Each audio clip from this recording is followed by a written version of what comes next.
We are back today to our bi-weekly Sutta exploration series. And we skipped last week because of some health issues I've been having. So fortunately today I'm in a better state for me to join you and explore these beautiful suttas. So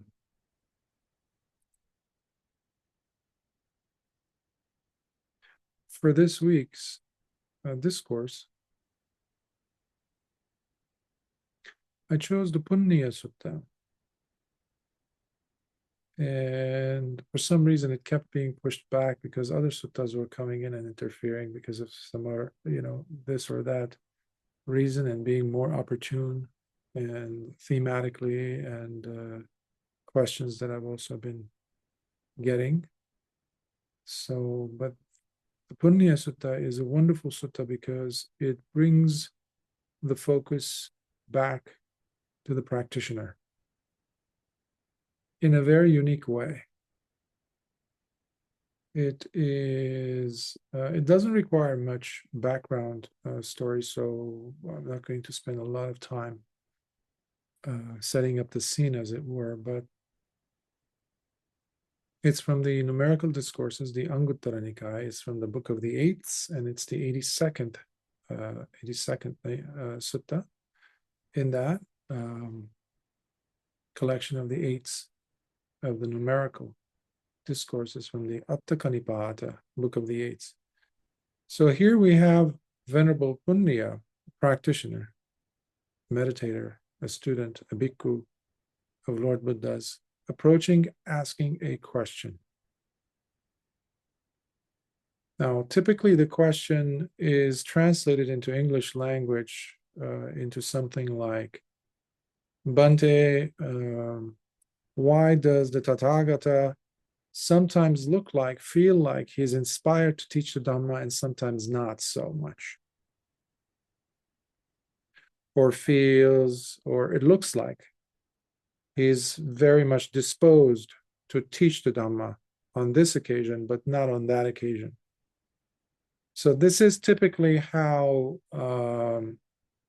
unfortunately, I say unfortunately because it's not the accurate depiction of that scene. And you'll find out as we cover the sutta together, and especially when Lord Buddha begins to explain, providing an answer to the Bhikkhu, Bhante Puṇṇiya. The Dhamma is so that it does not, it is not separate from the character of the Buddha. If you might have heard me say quite often how, as Venerable Sariputta says beautifully, he who sees the Dhamma sees Lord Buddha. And Lord Buddha also says this. He who sees the Dhamma sees me. The Tathagata, the Buddha himself, was the embodiment of the Dhamma. So it's not a question of being inspired at one point, not being inspired over there.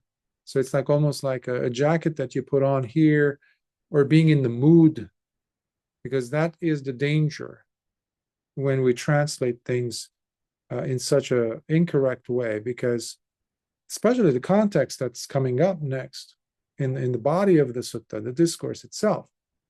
But this is inevitable also. I say that because the suttas, the discourses, the Pali discourses were set into writing. They were carved onto stone in the 1st century BCE, before Common Era.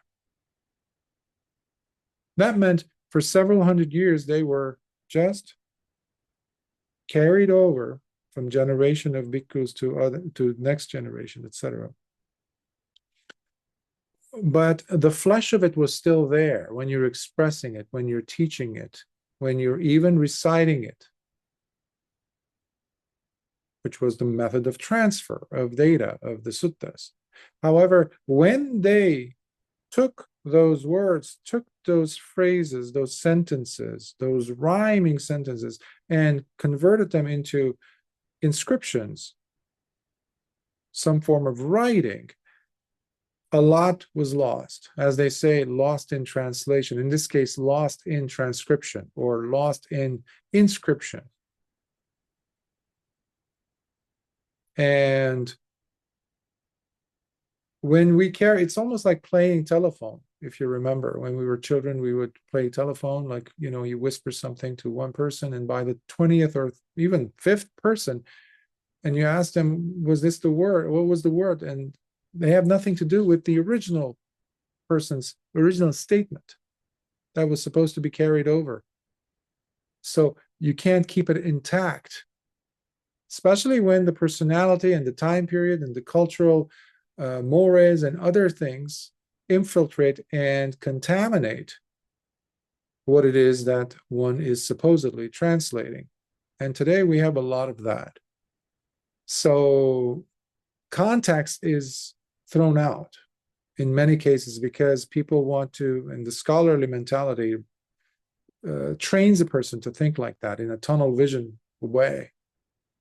Makes the person feel very much like, yeah, I'm going to be faithful to the word, this and that, and a lot is lost.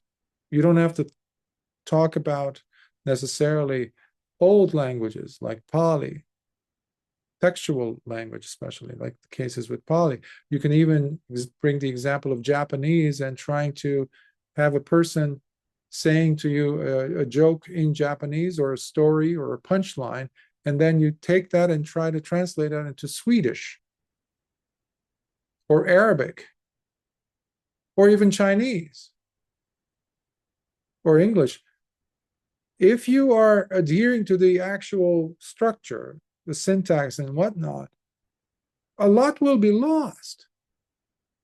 So you have to really broaden your scope to really get into the relationships that are there between the concepts, between the thoughts, and what is it being expressed here with this statement. So there's so much right brain thinking, right brain activity. The relational elements, unfortunately, get to be lost. Unless one really pushes their chair back from the desk, from the screen, and really thinks about it, absorbs it, understands it, and brings it into one's own life. So this is a very engaging process, this thing called translating. When we're talking about mundane topics or something as trivial as a joke, what can we say then about the suttas?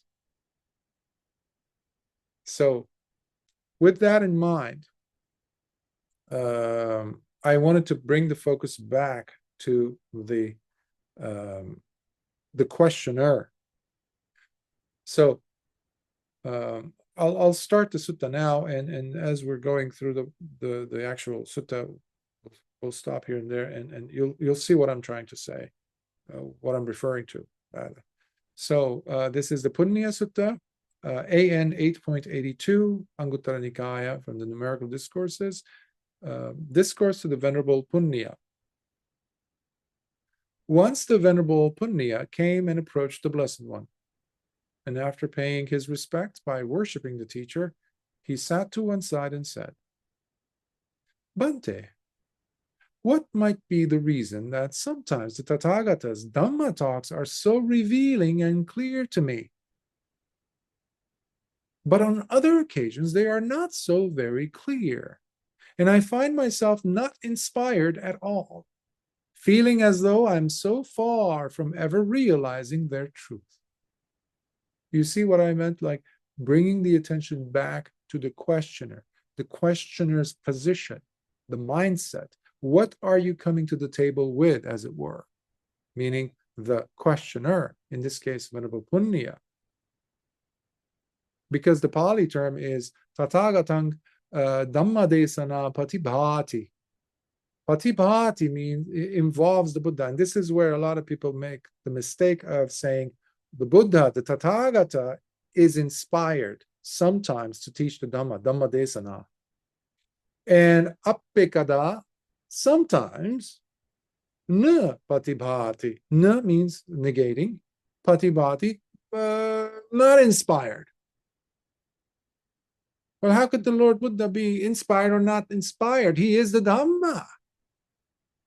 His walk teaches volumes of Dhamma. It's impossible. It's like the sun. That's why Lord Buddha was often called kinsman of the sun, the star. Well, does the sun have a light switch? Does the sun take a time off? It's the sun. It's always brilliant. It's always glowing, giving light, giving life. The same was with Lord Buddha. So it's ridiculous to even presume that this could mean that, Bhante, why are you disposed sometimes to teach the Dhamma or inspired?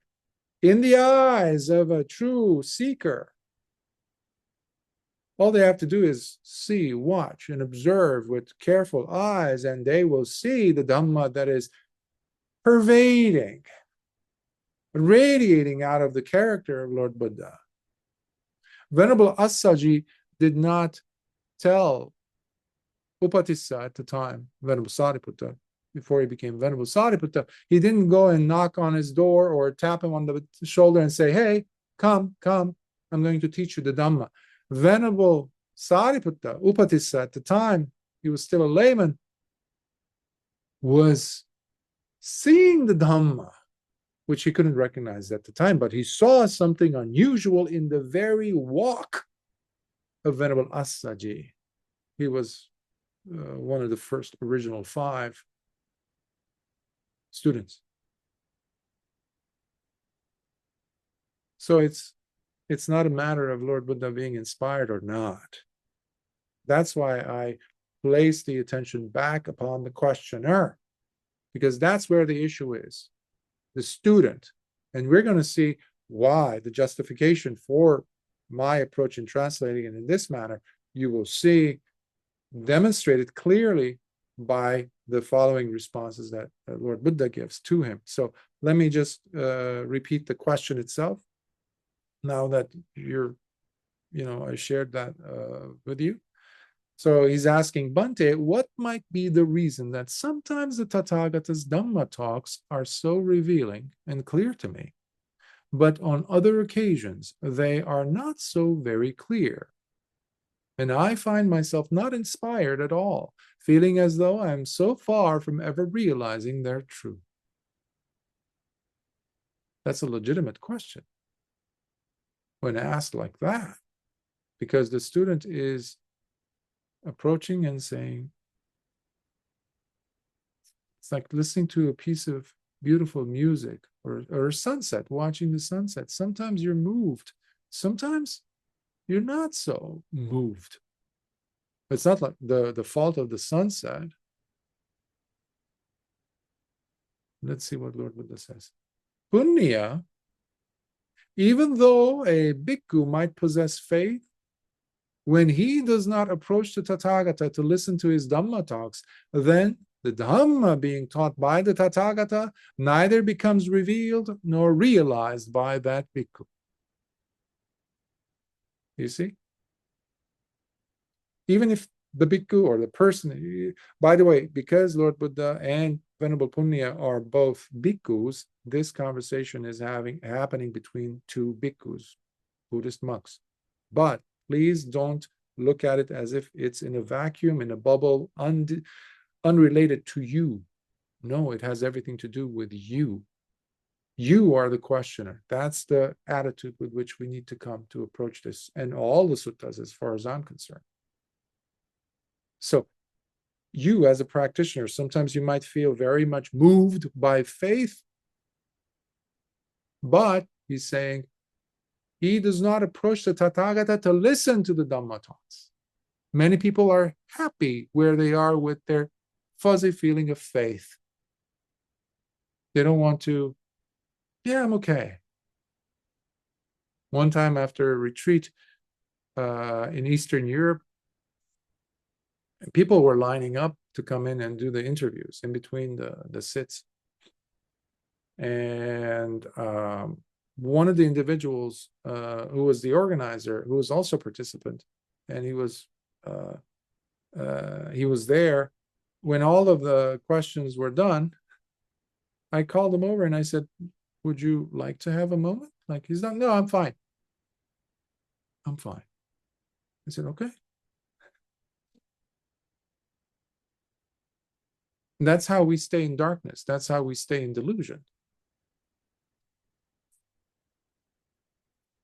Let's go to the second point.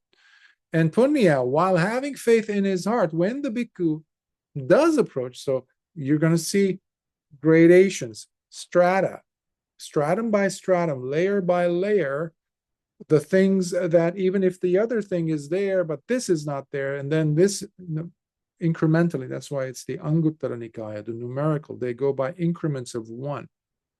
So while having faith in his heart, when the bhikkhu does approach the Tathagata to listen to his Dhamma talks, but does not do so with genuine humility and trust while attending to him, then the Dhamma being taught by the Tathagata neither becomes revealed nor realized by that bhikkhu. So this is giving us the requirements for being, well, a practitioner and for being a student. Even if you don't have a particular teacher, let's say, or a teacher, and you treat or look upon the Buddha himself as your teacher through books or these such Dhamma talks and things, that doesn't get you off the hook.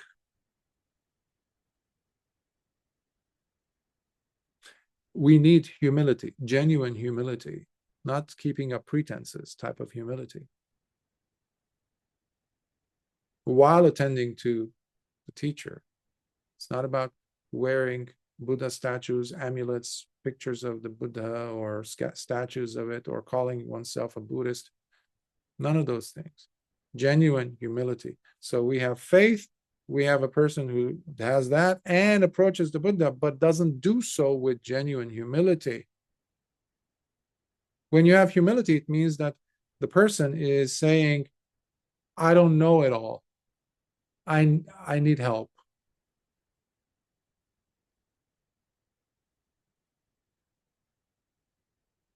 There was one time, and this happened in Australia, and after I gave a lengthy discourse, it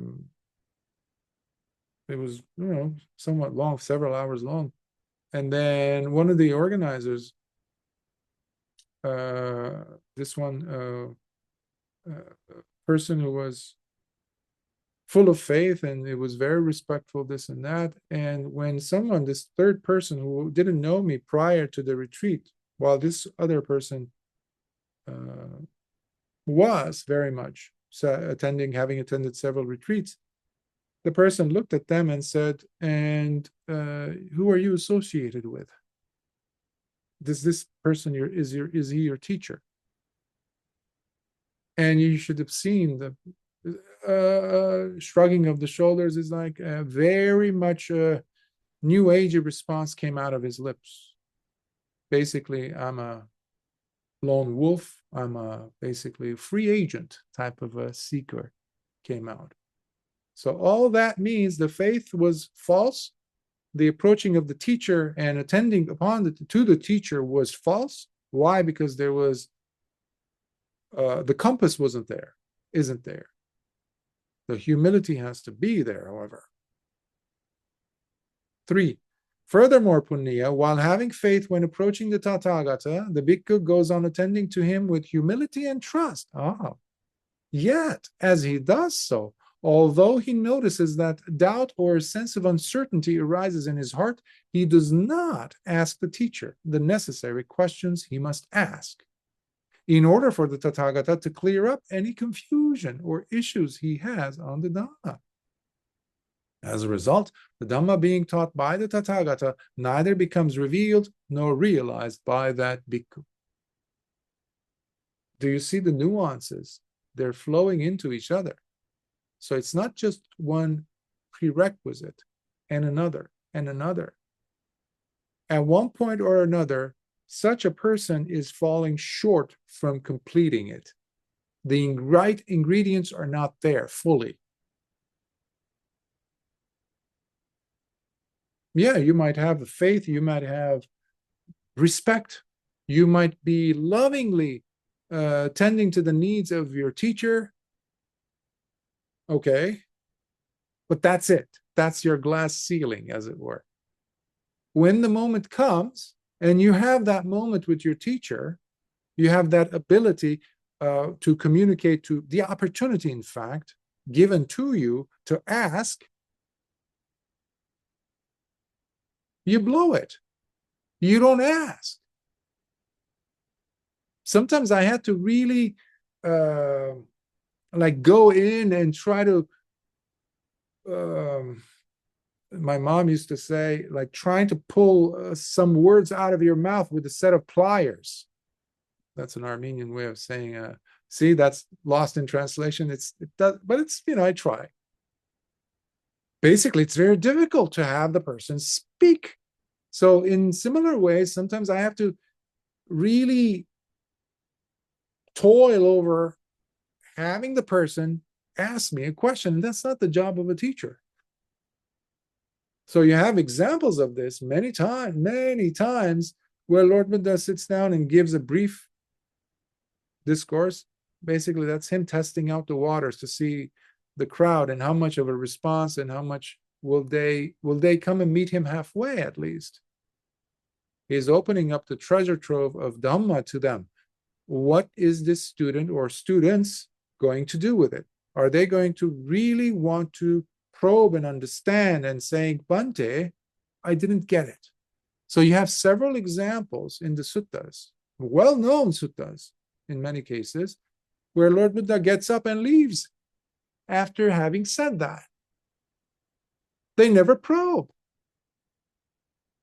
The one famous one is the Madhupindika Sutta, the Honeyball Discourse. We've covered this a few years ago, that sutta from the Majjhima Nikāya. Beautiful sutta. Loaded, heavy, dense. So Lord Buddha gives them the discourse. He expresses it, but in brief, and then kind of opens it up a little bit, and nobody says anything. And Lord Buddha gets up and goes to his room, his kuti. And now they start looking at each other. The bhikkhu is like, what was that? Like, what is that? That's so like, wow, who should we go talk to? Who should elaborate this? Of course, most of the time it meant Venerable Mahakachana. And he gives them a nice, not a scolding, but like, you missed the whole, you were there at the source. What are you coming here asking me for? He's the heart with Lord Buddha is our teacher. He's the light of Dhamma. He is the Dhamma, the king of the Dhamma. You missed that opportunity to come to ask me this question. So you have so many examples such where the student does not ask. So if you're having issues with your meditation object, it's your job to come forward and ask the teacher, Bhante, or if it's a layman and it's someone really legitimate and you trust and they've been helping you, teacher, I am having this problem with this. That's why people used to walk hundreds of miles to come to Lord Buddha, to inquire, to ask, to get help from him. That's why Lord Buddha was a teacher, not to be worshipped. He never cared for that. 4. Also, Puṇṇiya, while approaching the Tathagata with faith, humility, and trust, and the bhikkhu continues attending to him. But even though he does ask his questions on the Dhamma, when the Tathagata gives the explanation, the bhikkhu does not pay heed by fully and attentively listening to what is being said to him. As a result, the Dhamma being taught by the Tathagata neither becomes revealed nor realized by that bhikkhu. The teacher is not a seller of charms or amulets. Unfortunately, that's what it has turned into, especially in places like Thailand. Buddhist monk equals amulet giver. From the king all the way down to the regular folks, everybody wears amulets because they want to be protected from evil spirits, bullets, you name it. Being wealthy. That's how they see majority of the culture. Not just them, of course. That's not a teacher's job. That's not why a person is a teacher, a bhikkhu especially. And it's not just to ask the question and then drop it. There was one student who would come, this was back in the day when I was a layman and I would give talks. And there was one particular student that every single Dhamma talk at the end, he would ask me the same question in a different way. And that went on for years. I was like, you're repackaging the question, but it's the same question. I've given you the same answers. Finally, I said, he emailed me. I was a bhikkhu then, somewhere in Europe, and I said, listen, go downstairs. Take first of all, because I had told him to email me every single day. Every single day, I had given him the instruction to email me, to tell me, to report to me on his meditation. And that went on for over a year or two. Even as a layman, I would leave everything, just focus on his information. So I would give him like a whole instruction for a whole page going over all these things. That went on every day. So he must have had a whole stack of emails. And I said, I need you to go downstairs and I need you to find a Kinko, a place to where they can print. Get the PDF or get that, Word document file on your USB or something and print that volume. And use that and stop asking me the same question again and again.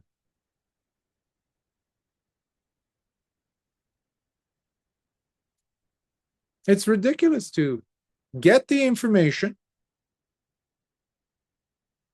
and not use it. If you're thirsty and you get to a well that has good, fresh, clean water, you drink it. You don't put it in a bottle and carry the bottle around or collections of bottles and never drink. That's stupid. That's silly. So we have to do something with that information that was passed on to us. Because essentially, there is no faith. Essentially, there's no humility in the student. They're just going through the pretending. They're just behaving as if they are practicing. Make believe.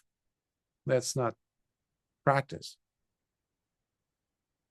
Fifth point. Further, Puṇṇiya, while the bhikkhu might have faith as he approaches the Tathagata, attending to him with humility and trust, and after asking his questions, even though the bhikkhu may listen attentively, yet he does not retain what was taught to him nor memorizes it by recalling it again and again in his heart. As a result, the Dhamma being taught by the Tathagata neither becomes revealed nor realized by that bhikkhu.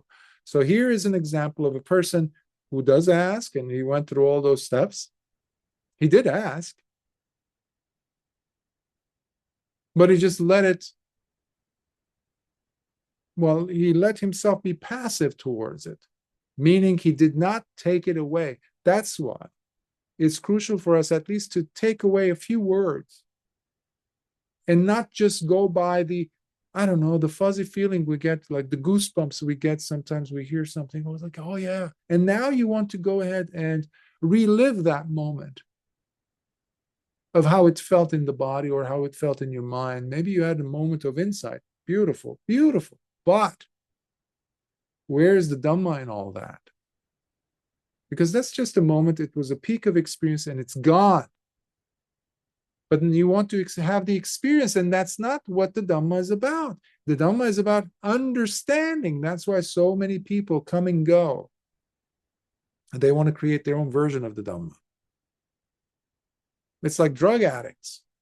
People go from retreat to retreat, from 10-day retreat to another, what they're looking for, from one jhana retreat to another.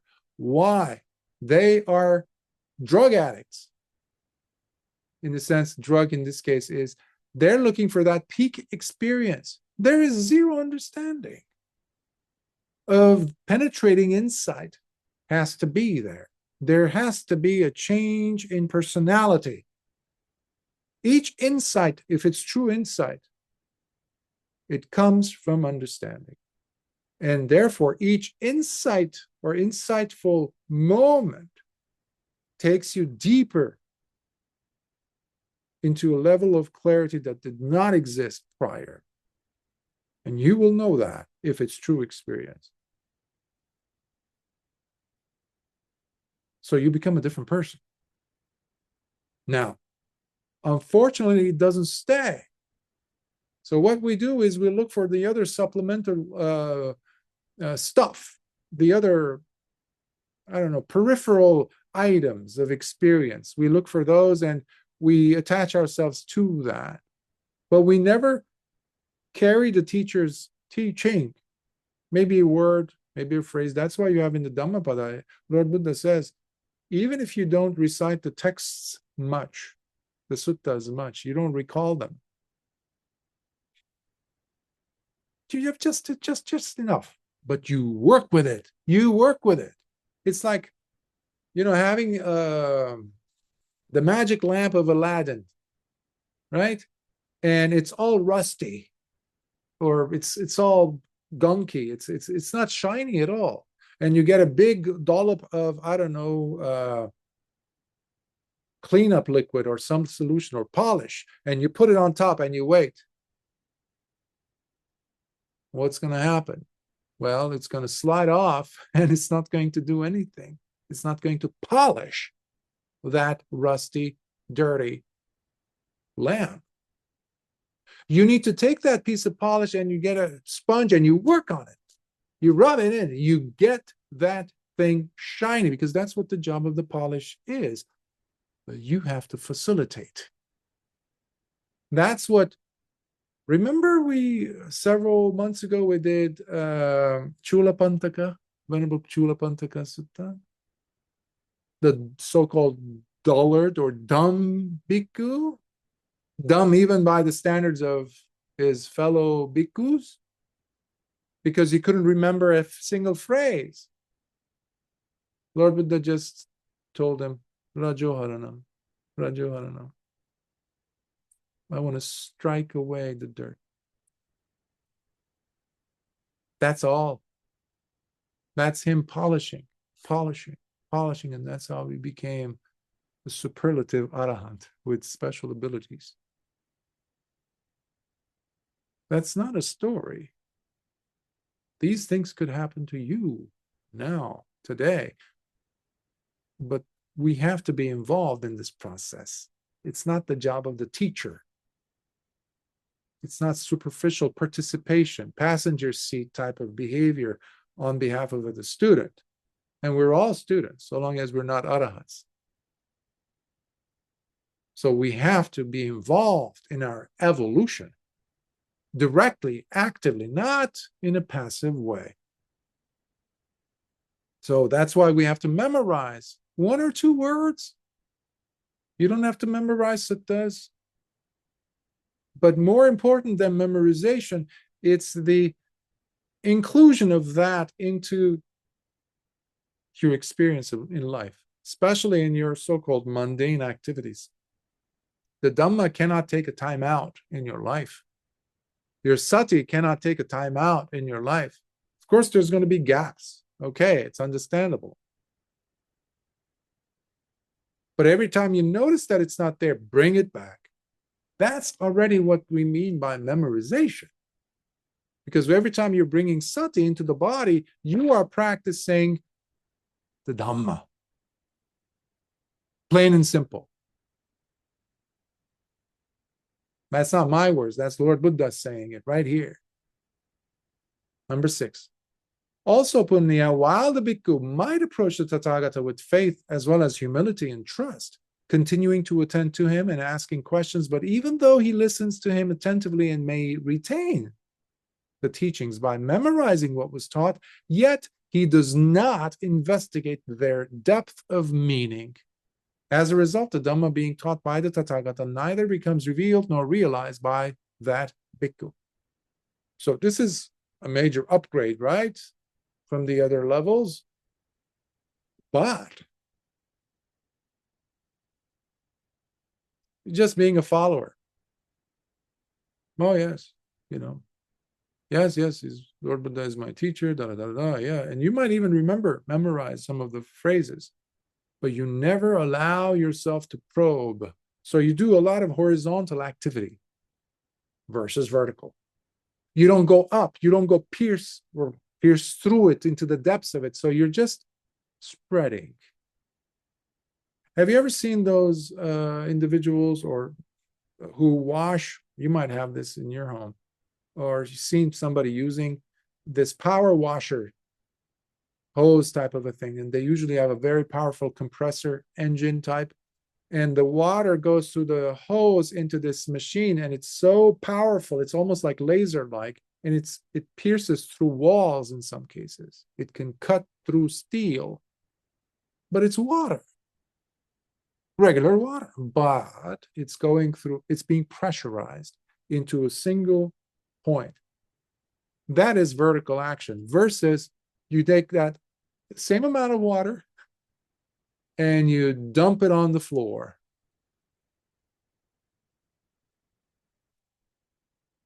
The water in the pool is the same. It's just staying there. It's horizontally stretched out, spread out. That is what I'm trying to use a metaphor here for what Lord Buddha is saying. He does not investigate, which means you need to have focus. And that's what distinguished, not the repetition of the phrase Rajo Haranam for Venerable Chulapantaka. In order for him to understand, when he's rubbing this clean piece of cloth that suddenly turns black because of his body liquids, the oils, with his rubbing action going on, he didn't just repeat the phrase. He said, wait a minute, why is this thing turning dirty? It was white. Now it's dark and it's dirty and it's oily. What's happening? That is investigating. So this requires you now not to necessarily just have trust in the Buddha, but trust in you. Aha, this is something that many students are terrified of. We don't like to trust ourselves. This is totally different than the quasi-conceited, actually, not quasi-conceited, but conceited, but quasi-faithful sounding, appearing attitude that some students have. Oh, yes, Bhante, yes, Buddha, this. It shows if your trust is lacking in yourself. That is even more important. Conceit is not trust in yourself, even though it has the look or appearance of powerful, good self-esteem. No.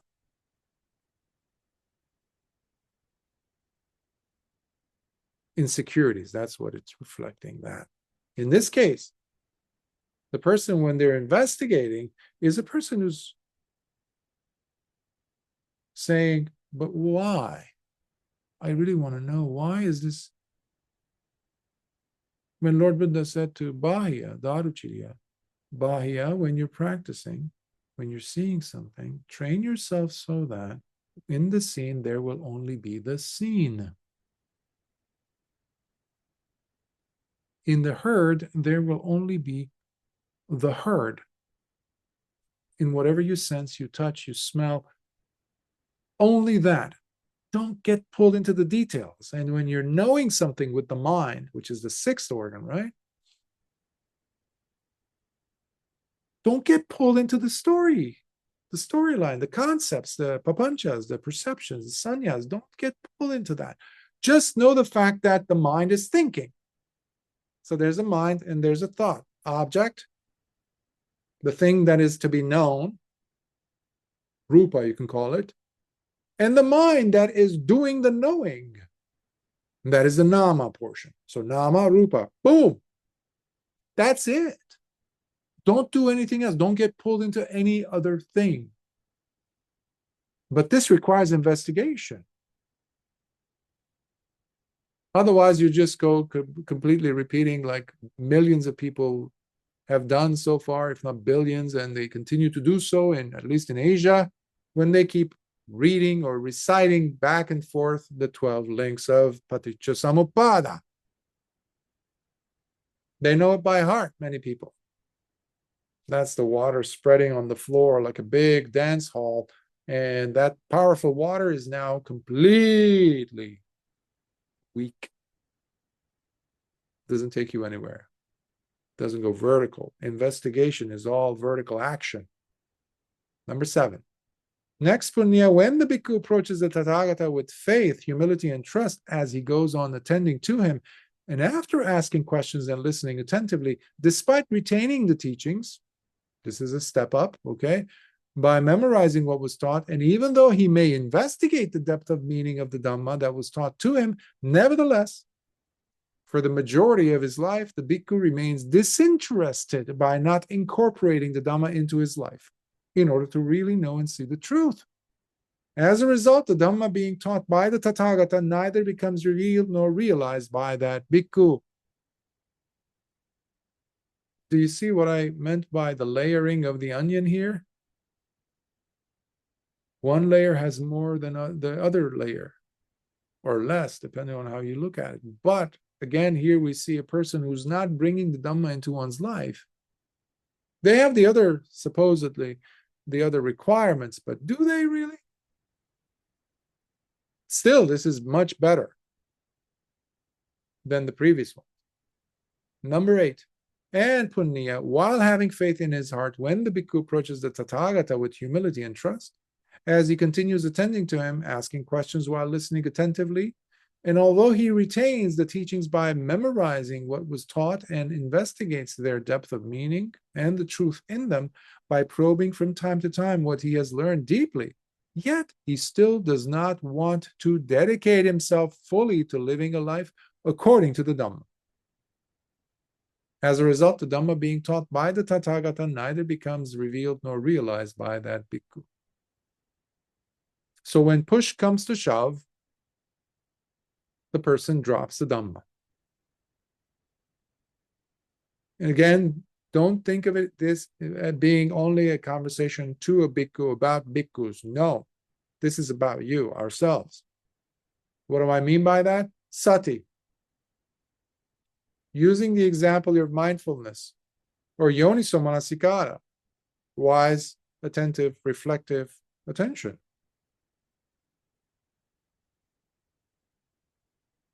Dhamma is not to be practiced while you're sitting on the cushion. That's just part of the rehearsal, dress rehearsal, if you will. The real action is when you are living your life. That means even when you're going and cooking something, going to the bathroom, picking up your loved ones from school, or going to work, or talking over the phone with a difficult client or customer, or a sibling who annoys you, or the neighbor, or something delightful, jubilant, like, going to a party, this and that, or a wedding, and all of a sudden you're feeling it. And it's like, yeah, what happened? Is your sati there? Again, it's not, you're not, being expected to have sati 24/7. If you can, that's wonderful. That's a goal we're pushing towards. But if it comes in increments, that's still practicing the Dhamma. But what many people do is they drop it at the door and then they enter. This is what I mean by the Dhamma is not something that is a sometimes affair. It's not compartmentalized to one specific part of your day, your life. For many people, the Dhamma is a specific room in their house, or a day in their week. Oh, I go to the temple on this day. Or every 2 weeks, every fortnight. Oh, I'll do the Uposatha, I'll take the 8 precepts on that day. Yeah, but what happened to the other 13 days? What's going on? Where is your sila? Where is your mind purification? Where is the Dhamma? Is it there? Again, as you noticed, you probably have guessed it. Here too, there is a lack in faith. The first requirement that Lord Buddha talked about in point number 1. Even though this person seems like they have faith, but when it comes down to dedicating themselves to the Dhamma they heard and memorized, etc., and even investigated and supposedly retained, but they don't carry it into their life. What kind of a retention is that? Because that means it's like a bag you're carrying around, but your hands are full of Dhamma. So when you're going to engage with life, you put that down and you pick something else up. That's what majority of people do. Majority so-called practitioners do.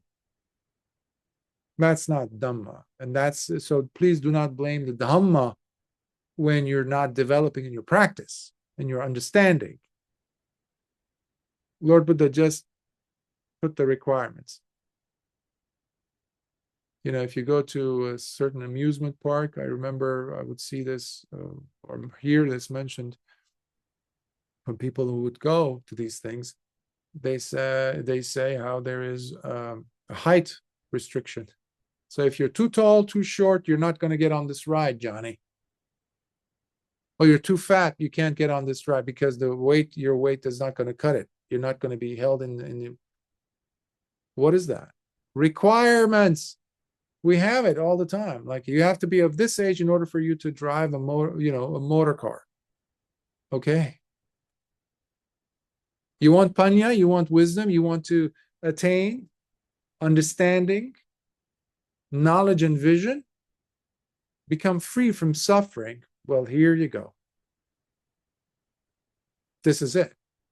There's nothing haphazardly happening in this Dhamma. On the other hand, Puṇṇiya, the Buddha says, when a bhikkhu, while possessing faith in his heart, does approach the Tathagata to listen to his Dhamma talks, then the Dhamma being taught by the Tathagata becomes fully revealed and realized by the bhikkhu. So now we're seeing the opposite. If a person does approach with a heart that's full of faith, trust, and with that they listen to the Dhamma talk, then the Dhamma will be revealed to that person. And you have countless examples of this in the suttas, where people were illiterate, people didn't know much, they couldn't understand even philosophical concepts, but they saw how Buddha was explaining things, and simple things. When you look at the Four Noble Truths, it's so basic. Like the first noble truth is the truth of dukkha. I mean, come on. How obvious is that? How simplistic is that? Well, when a person takes that and runs with it really deeply, taking it in with faith in one's heart, sometimes that's all they need. In the listing of the 80 special category of students that Lord Buddha had, the superlatives, the foremost in each of these categories, Lord Buddha placed Bahya Daruchiya, whom I mentioned earlier, as the fastest, the quickest to attain with the shortest instruction. He was ready. His heart was so full of faith. He had run about 750 miles for 3 days, from one side of India all the way to Savatthi. You have to have faith. Of course, good pair of shoes, but I don't know if the Venerable One was wearing any, but his faith was carrying him through.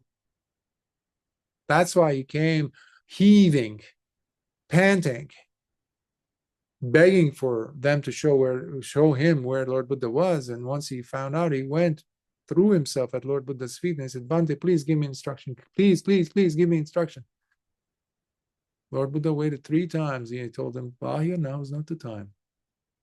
Well, he was simply allowing his mind to settle. He was ready. When he was ready, Lord Buddha gave him that instruction which I shared with you again today.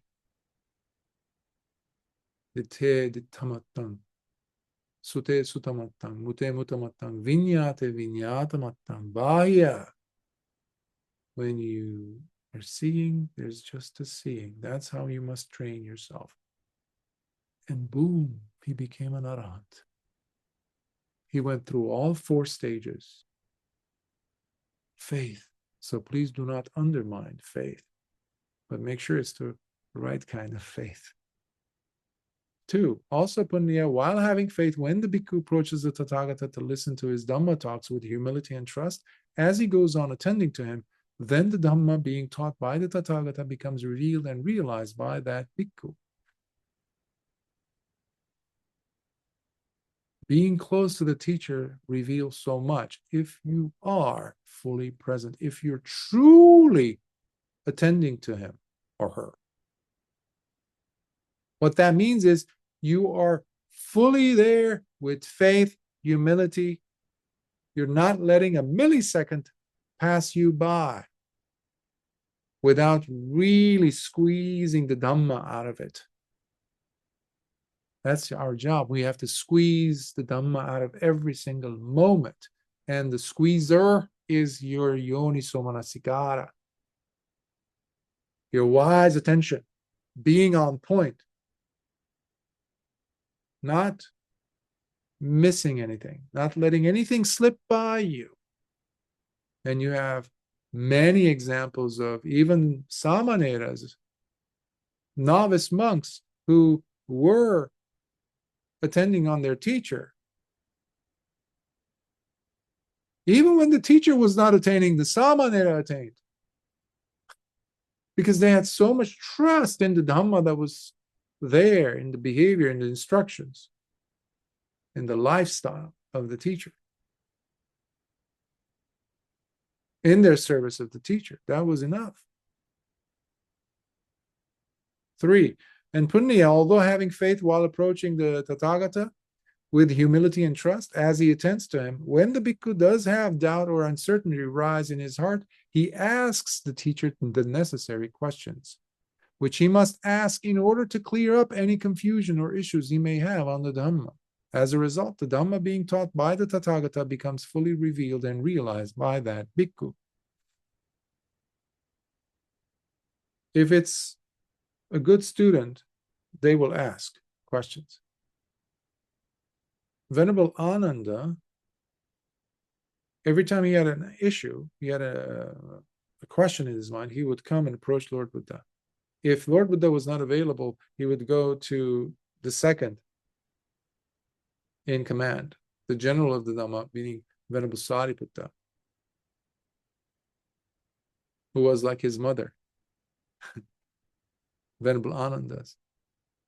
He would always go and ask, what about this? What about that?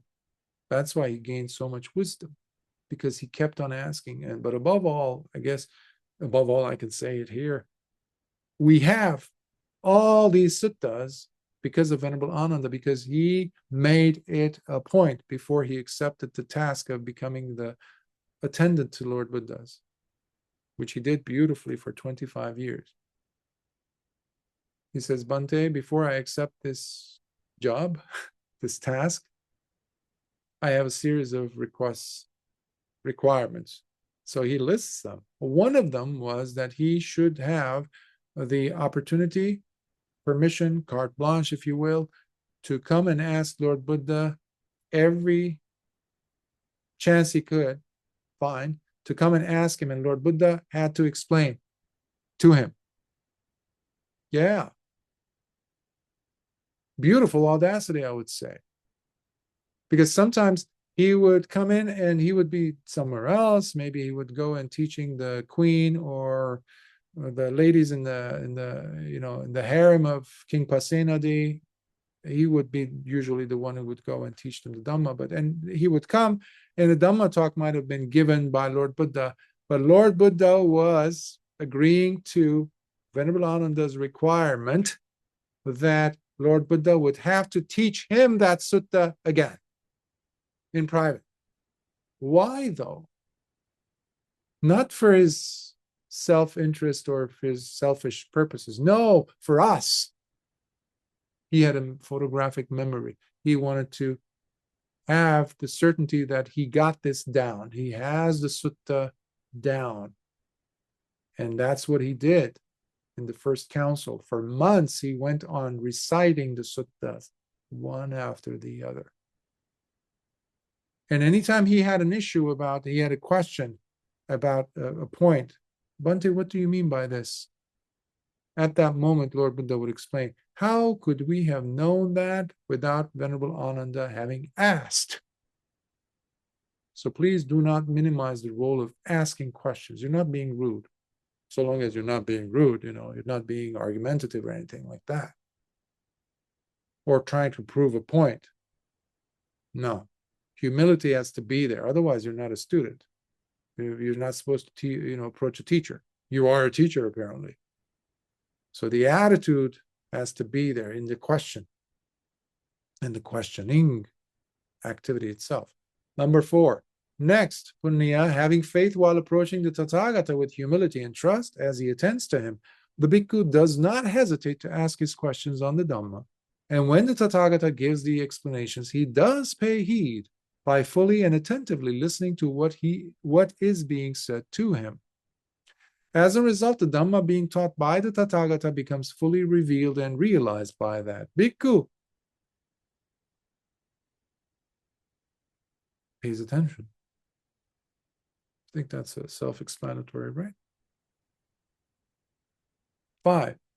Further, Puṇṇiya, while having faith, the Bhikkhu approaches the Tathagata with humility and trust as he continues attending to him, and after asking his questions and listening attentively, he does retain what was taught to him and memorizes it by recalling it again and again in his heart. As a result, the Dhamma being taught by the Tathagata becomes fully revealed and realized by that Bhikkhu.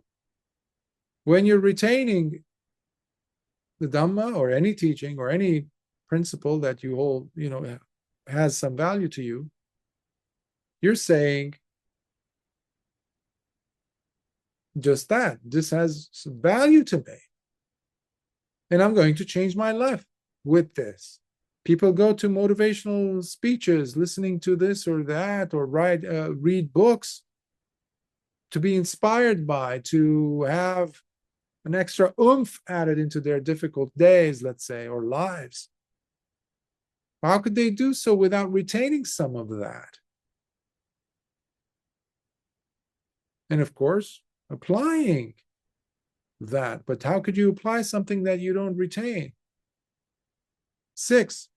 Also, Puṇṇiya, when the Bhikkhu approaches the Tathagata with faith, along with humility and trust, as he goes on attending to him and never misses an opportunity to ask his questions, and while listening to the teacher attentively, he retains by memorizing what was taught to him.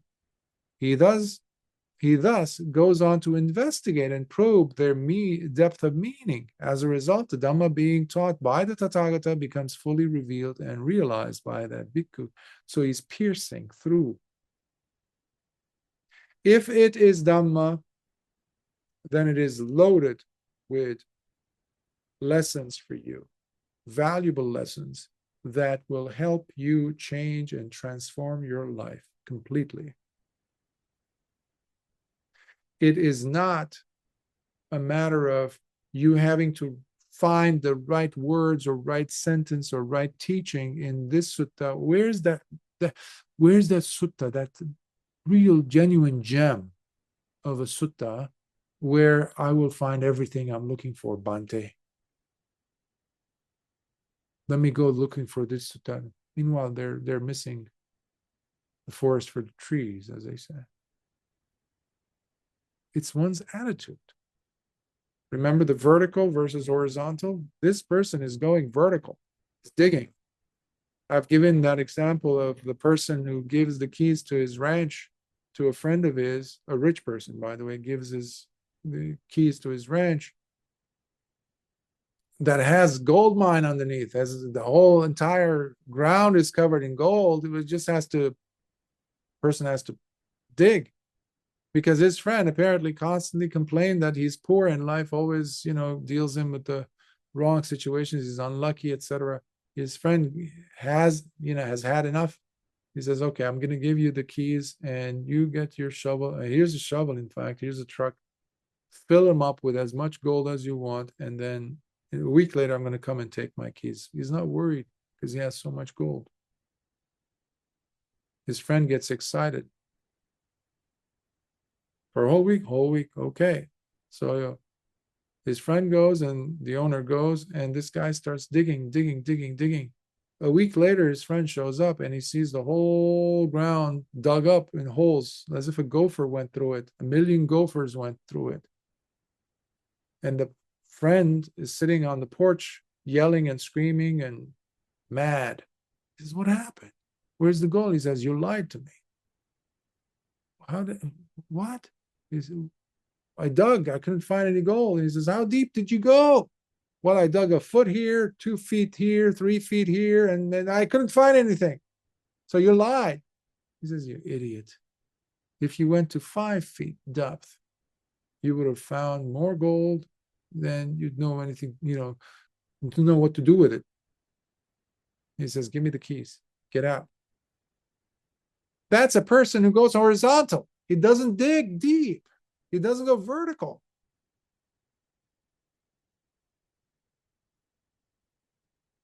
Probing is necessary. 7. Next, Puṇṇiya, when the Bhikkhu approaches the Tathagata with faith, attending to him with genuine humility and trust, and after asking his questions and listening attentively, and while retaining in his heart the teachings by memorizing them, he proceeds to investigate and probe the depth of meaning found within the Dhamma taught to him. To this end, the Bhikkhu maintains his interest and drive to penetrate their meaning, and thereby comes to personally know and see their truth. As a result, the Dhamma being taught by the Tathagata becomes fully revealed and realized by that Bhikkhu.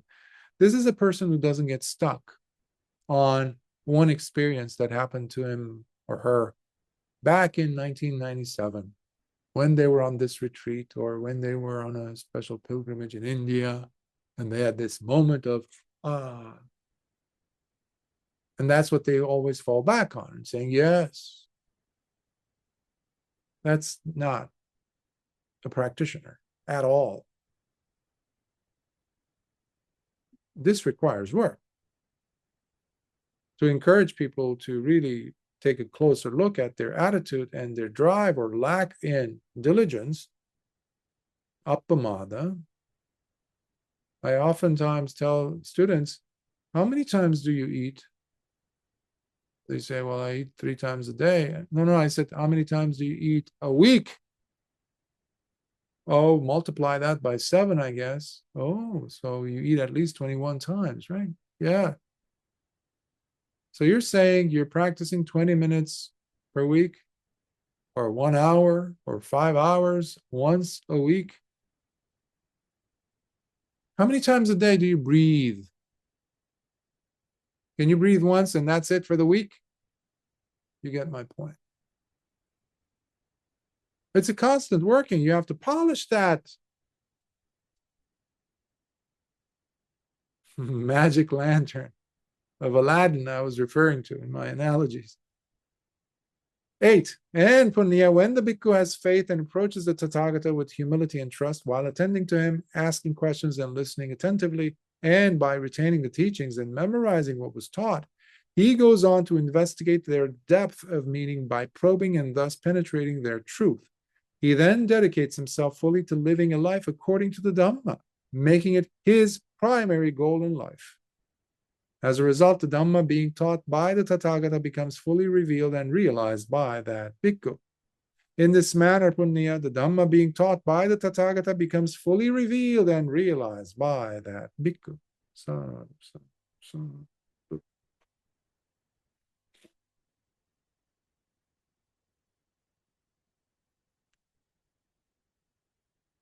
You can have a fruitful, very fruitful, wonderful life as a layman attending to all your responsibilities, personal, social, relational, financial, while still making the Dhamma your primary goal in life. So please toss that idea out of your head, thinking that, well, this is for, I can't make a primary goal in my life because I have this other things that I have to do. That's nonsense, because remember what I said about sati. It's like oxygen. When you walk from one room to the next, does oxygen stop for you? Is it a different type of chemical or molecule that you're breathing, different element? The goal is to turn the Dhamma for you into like oxygen, into air, in fact, into air, into your food, into the water you drink.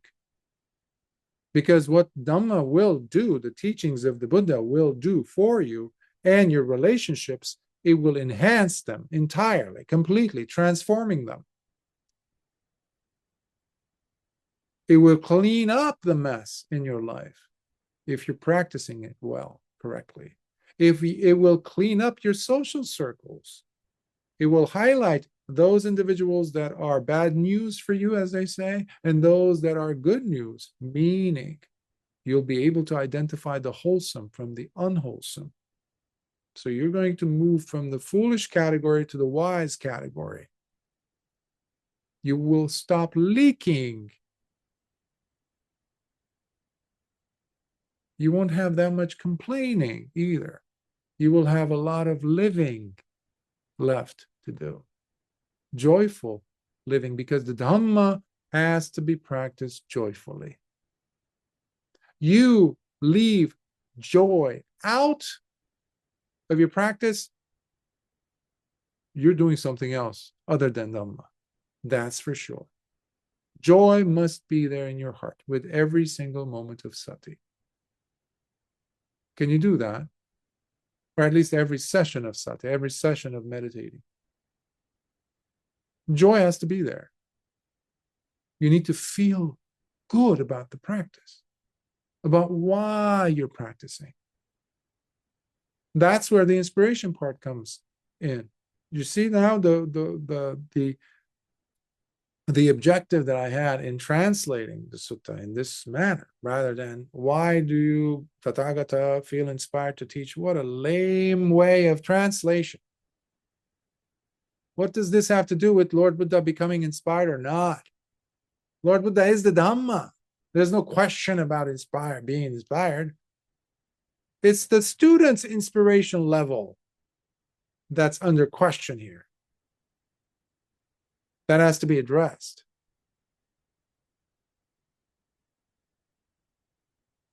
If I am still unhappy, then there has to be something wrong with my way of understanding and practicing the Dhamma. Plain and simple.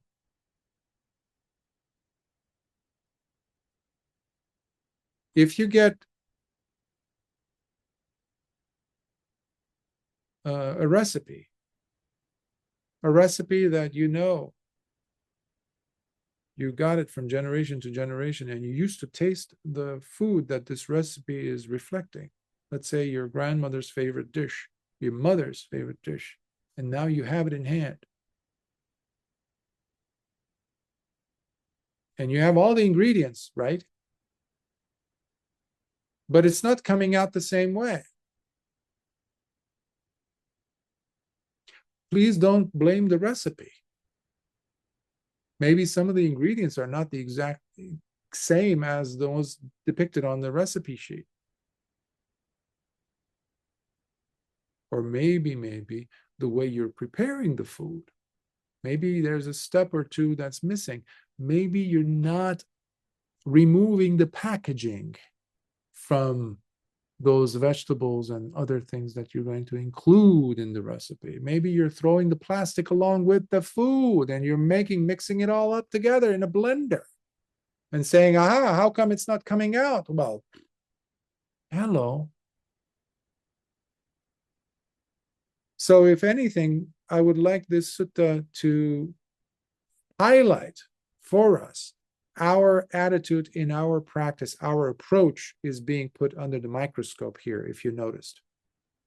The student's approach, person wanting to practice the Dhamma. Because oftentimes we say, well, I don't know, I think I'm at a point, there's a knot, there's a hitch, there's like it's not, there's a glitch in the path. Something's wrong. I guess it worked for all those people, but it's not working for me because I have a unique set of circumstances that doesn't work. Don't say that. That has nothing to do with the proper attitude. The Dhamma is the Dhamma is the Dhamma. It still delivers fully as it delivered at the time of Lord Buddha when it was first spoken, when the words of Dhamma left Lord Buddha's lips.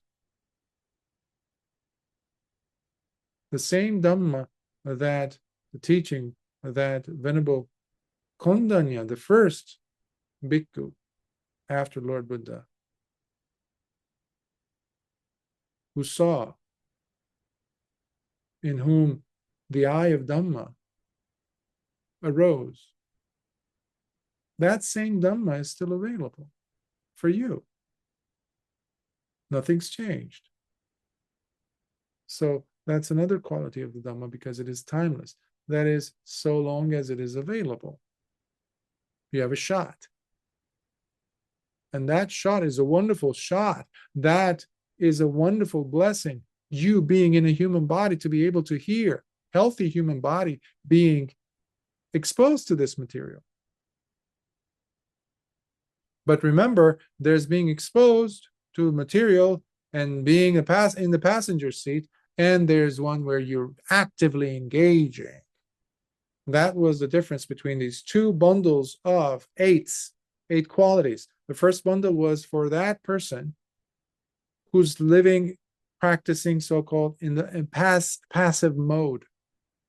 The second bundle of 8 qualities were about the individual who's in this behind the steering wheel of their life, actively engaging in their welfare, because this is your suffering that you're pulling yourself out of.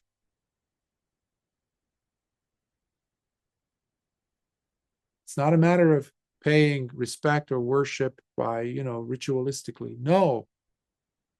Otherwise, we're going to be stuck in samsara for forever. But we can put a stop to it. And individual work is what it's all about. And you have the tools now. So I encourage us all to use the recipe correctly. And you will have that food that you enjoy so much, even the ones that you heard about, others talking. You will be making it for yourself and tasting it for yourself and knowing how it comes out yourself directly. You won't need anyone else's confirmation of it,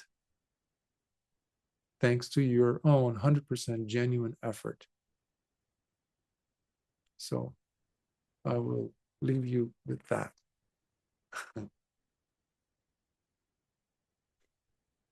Are there any questions, comments, thoughts?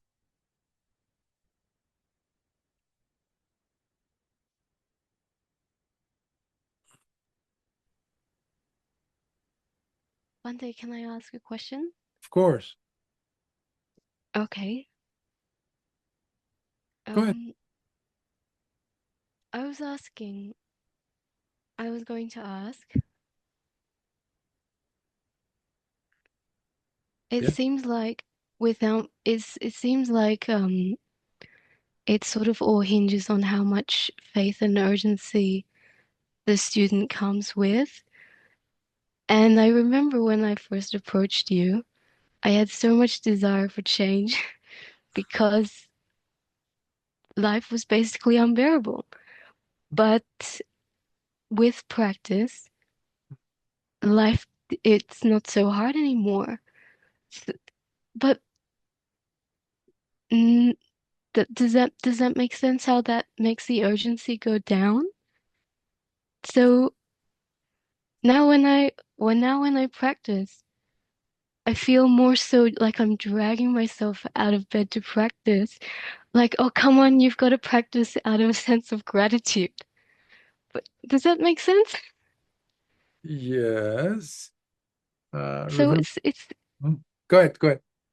so there's no joy in that sort of dragging myself to practice. Oh, come on, you've got to be grateful. That's not nice. So that's what I'm asking. Mm. It's like I've made it into like something weird. Yes. Yes. Dhamma is not weird. We make it. We turn it into. Remember what I said about the times where I would ask students, how many times a week do you eat? You have a room, yes? You have a house? Yes, I have shelter. You do have shelter. Do you clean your house? Do you clean your room? Do you wipe the windows, sweep the floor, etc.? Yes, How often? just whenever it gets dirty. Shall we say then frequently? At least, Yes. okay. Practicing the Dhamma is very similar. Dust will come and settle. The dust here, the analogy I'm trying to make is with the asavas, the influxes or the mental contaminants that we have plenty of. They're always flowing in.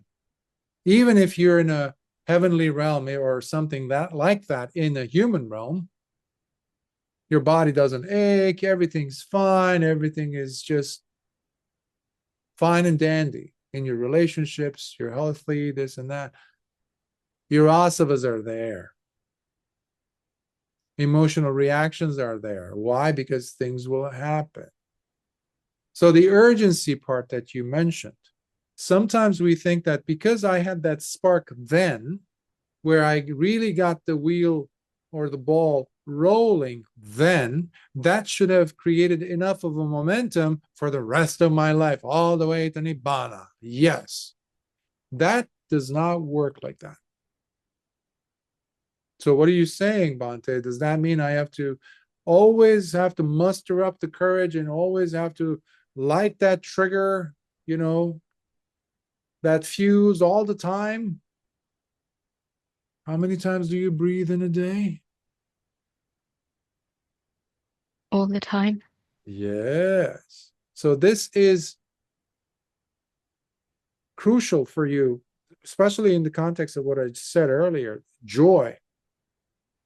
I'm glad you mentioned that when you're practicing at times, sometimes you like drag yourself out. This is, by the way, something that everyone goes through. Okay. First, you need to acknowledge that, normalize that this is a, come on, we've been in samsara, we still are in samsara in this life. And there's an infinite amount of lifetimes we've lived behind us, staring at us from where we get the asavas, by the way, those influxes of desire, wanting to become, ignorance. So we are peeling away instead of dancing on our laurels, as they say, enjoying the vacation that the meditation gives us. This is what I meant earlier by people have been using meditation and practicing of even the jhanas, for example, as a drug. Why? Because they're after experiencing some unusual mal experiences. They want to feel that nice state of, I don't know, even upekkha. That's even trivializing upekkha, if you ask me, because these are the people who stay in the horizontal, because we have a tendency to slacken our efforts. We have a tendency to stay in inertia. And every moment of sati is you pulling yourself out of that inertia. It's like a car that is stopped, or a heavy object, or car. Let's say it has 4 wheels, but it's stopped on the road. And let's say the road is horizontal. It's not like a decline where you have to push it up, or an incline. But it can move because it's not, the brakes aren't, down. It's on neutral, so you can push it, but in that moment of pushing it out of inertia, it will take some effort, at least in the beginning stages. Now, here is where your attitude has to be addressed again and again. So a good meditator will now not look at the meditation itself, or that time of meditation, or how long I'm going to sit, or, oh, I need to be grateful. Okay, I have to, well, whether it's for this teacher or even the Buddha, oh, Bhante said we have to be grateful for being alive. Oh, I guess, and kicking and screaming, and I guess I'll do it. Just take one for the team type of a thing. That's not practice. So what you then need to do, at least momentarily, is turn your attitude into your object of meditation. Your attitude, meaning the fighting that's going on inside your mind, which is agitation. So here is where the goal-oriented way of thinking is misunderstood, misconstrued in the mind of the practitioner. Because what you just said is, by the way, again, this is something that happens with everyone across the board, at least for some time, and sometimes incrementally here and there. So remember the Eightfold Path, Lord Buddha is using samma, the correct, the appropriate, the harmonious, the right wisdom has to be there. Right attitude has to be there. What attitude? The right attitude in my approaching the practice. So it has nothing to do with compulsion. Sometimes you have to use some logic, some coaxing to get you out of bed, right? But you just said earlier, I felt like there's the suffering, the pain was gone. Well, what is that? That's the third noble truth. Already you demonstrated it for yourself.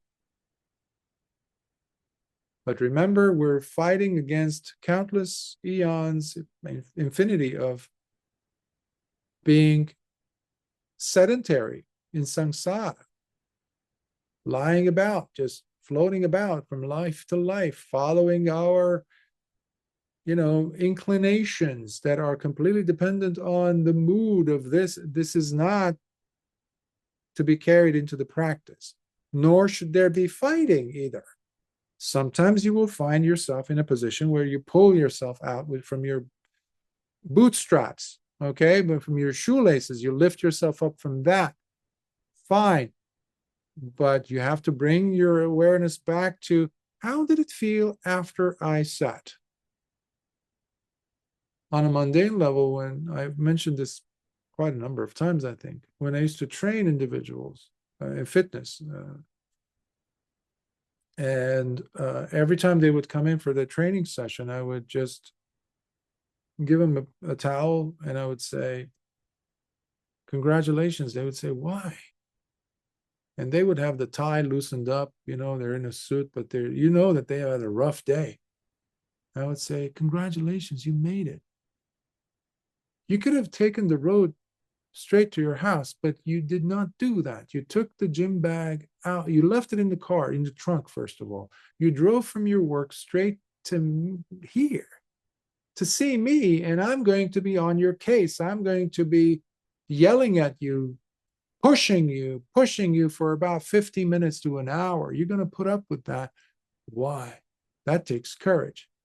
But never have I ever seen a person, even 10 minutes into the session, say, I hate this. I wish I didn't come. Now, with the right attitude, when a person is practicing meditation, I have never heard of anyone who came out of that meditation and said, I wish I hadn't sat.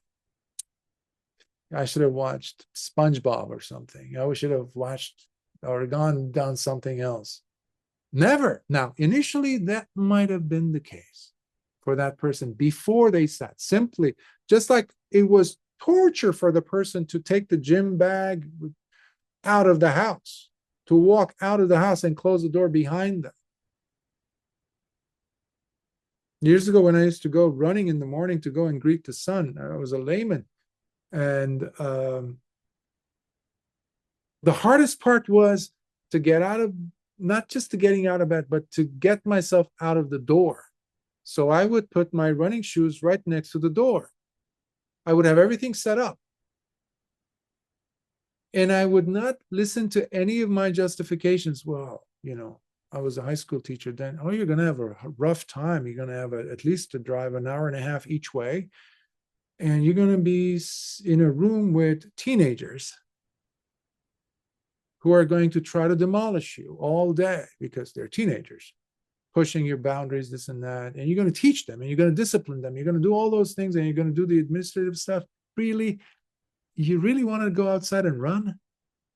This early? At least let me sleep for half an hour more. No.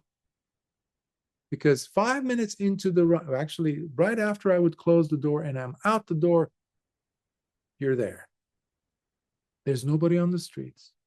It's dark still, fresh air. It's just you and your legs and your lungs and your attitude. And you would start. Yeah, but your legs are saying, well, is that or the ribs? It would be painful in the beginning when I began running. Sometimes I would say, see, now you have to go home. Let's walk home. This is like 10 paces after. No. We'll walk the rest of the 3 miles. I guess, okay, fine. But then 5 minutes into it, all of a sudden you're, as they say, you're in the zone. It's bliss. What? It's joy. That's what I was trying to say. So this has to be humility. There's trust. Of course, you're using some bits of evidence here and there from your experience of it. So it's not complete, like you're not blindfolded. You're not doing this blindly. Because as you said, when you first approached and you asked about the Dhamma, I shared Dhamma with you and you began applying. And what happened to your pain, your dukkha? It was gone. But it won't stay like that, because there's more work to do. And this is where your urgency has to come in. Your curiosity has to continue the journey, because once you push the truck out of inertial state, it won't be that difficult, yes, but you still have to push it. And guess what? Every so often, you're going to get a beautiful decline. And the truck won't need you to push that much. It's just going to take off. You're going to glide. So please don't do the all or nothing thinking here. Oh, it's always like that. No.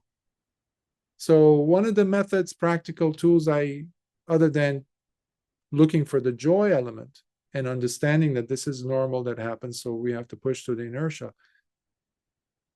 Use your attitude of treating this as a compulsory thing that you're about to do. No.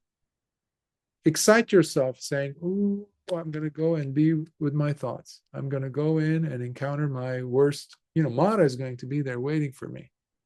I'm going to step into the ring with Mara, or on the tennis or ping pong table. Oh, I'm going to see how fast I catch it. Or something less directive, going outside on the yard. Okay, or laying down on the floor into an L shape, if you're okay, healthy in that regard, and just put your legs against the wall for a few moments, or turning into a V shape against the wall while you're resting on the floor, supine, a few minutes, and then bring your feet back, get into the child's pose, actually fetal position on the right side, and then get up, drink a little bit of water, and then while you're there on the floor, Sit. Don't go looking for that special place in your room in the in the equator to go and find the perfect cushion to sit on. No, treat every single place you're at as your spot, perfect spot for meditation. So now you're treating it with more playfulness. Now remember, we carry a lot of baggage, emotional baggage into the Dhamma when we come in. That's why the Dhamma has nothing to do with this. It's us. We are polluting the air for us. We're ruining the mood for us by putting all these demands, this, that. Well, I have to be grateful, or I have to this, or I don't have enough urgency. Playful. Joy comes because you have a playfulness added to it. Now, when we're going back to the 7 factors of awakening, if you recall, Sati, Dhamma Vichaya, Virya. When you have Virya, is the persevering effort, is the energy that you put in, the fuel to the practice you're adding. When you have sufficient level of fuel or energy being burning there, persevering effort, and you're doing the rest of them right, there's Sati, there's Dhamma Vichaya, they're watchful, investigative. When you have enough fuel, guess what? It inevitably will take you to piti. That's the spiritual joy. It is impossible for you not to feel that joy, and it has several gradients of joy. Piti is the highest spiritual joy. That's why I call it spiritual joy. Some people call it rapture. It's bliss that you can experience in the body. There's nothing higher you can experience. There's 5 versions of joy. This one is the highest. That's why it's part of the awakening factor. So if you have that third requirement of effort present, of energy present, and you keep it consistent, then you're going to light the fire. You're going to light the candle. You're going to feel the warmth of joy in your heart. And you will not need to convince yourself. The mind will naturally say, listen, I know you're busy over here doing something, but I'm going to drop into meditative state right now. What? On its own, the mind will just drop into boom. And you're going to be in meditation, even though you are supposedly doing other things. In fact, it's so beautiful that that joy doesn't stay fluttering. It continues and it drops into, suddenly it takes you into this beautiful part of the practice. The next on the 7 factors of awakening, it takes you to deep sense of tranquility, asanti. And that these steps are the requirements for you to enter into samadhi. You can never push yourself into samadhi. You're not going to be able to drag yourself kicking and screaming into samadhi, definitely not into nibbana. Nobody ever attained nibbana by having lines over here, squeezing themselves into nibbana edgewise. It's not the result of compulsion. You have to have ease. Remember, Lord Buddha became Lord Buddha when all that he had gone through had brought him back to Gaya, Bodh Gaya, and he sat there. He's like, now what? What should be my meditation practice? All the other stuff that I did, I know they were not the path. And he trusted his heart, and his trust delivered immediately. The chitta, the heart, immediately took him to that moment in time when he was a child, about 4 years old, sitting under a rose apple tree, when he dropped into jhana. First, and just, what was that? What was I doing? What was the technique? So, I just watched the breath. It wasn't just watching the breath. The attitude with which he was watching the breath, the attitude with which he was sitting, he was playful. He was a child. You can almost hear the chirping of the birds in the background. Sit under the shade of the rose apple tree. So you need to create this playfulness. So the attitude with which you bring, that's the issue. And that is the reason why it keeps coming up in different places in your life. That compulsory, that negative, that dark, that tightening tension. So if you feel that tightening tension in your gut, in your brain, in your body, somewhere, in your attitude at least, take a step back, breathe. And instead of saying, well, I have to be grateful, change the words, because words are very important in the brain. They are concepts. They have their emotional connotation attached to them. So change it. Oh, how lovely would it be if I were to, see? You're changing your attention, your focus. Playfulness, joy are mandatory. See, even now, the mandatory, well, Bhante said I have to have joy, it's mandatory. See, the brain?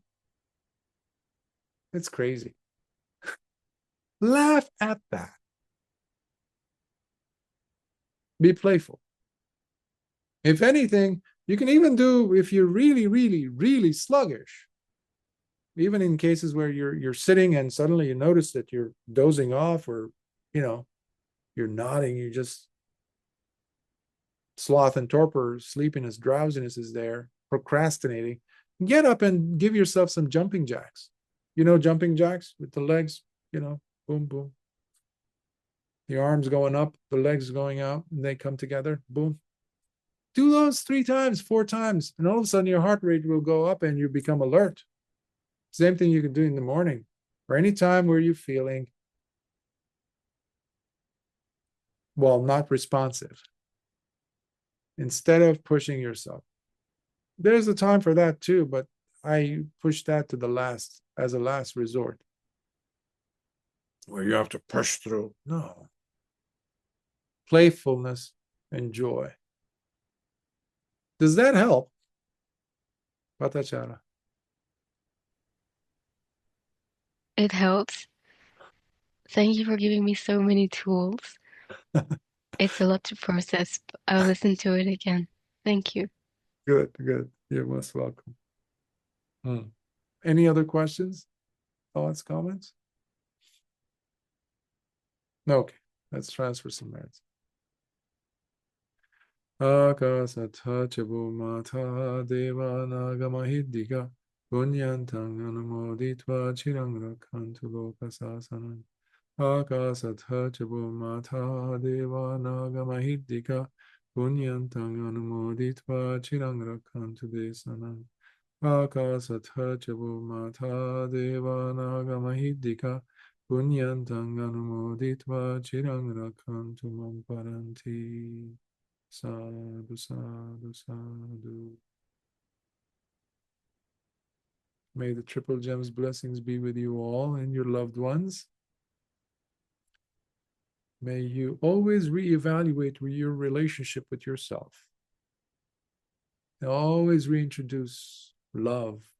That's why I'm teaching metta primarily, but each student, at least that's the first cornerstone of practice. Because that's where we have to go back to, because we forget. It's so easy to fall out of love with ourselves, and especially the Dhamma. So you have to always be mindful. Loving kindness towards whom first? Before your spiritual friend, you got to give it to yourself. Not on certain conditions, by the way. Always accessible, always accessible. That bank account has to be full for you to withdraw as much as you want and never run out. Your metta should never run out towards you. And then you naturally see that it also flows towards the Dhamma. They're one and the same thing. Eventually you'll find out. And then everything else. So this might take only a few seconds, by the way. You don't have to go on for years doing this, because it teaches you forgiveness as well. Oh, I was silly. Oh, the joy. I feel joy. Okay. That's the quickest way to find joy, with metta. So with that, the whole world will change around you. So, Sukhi Hotu until next time. Mm-hmm.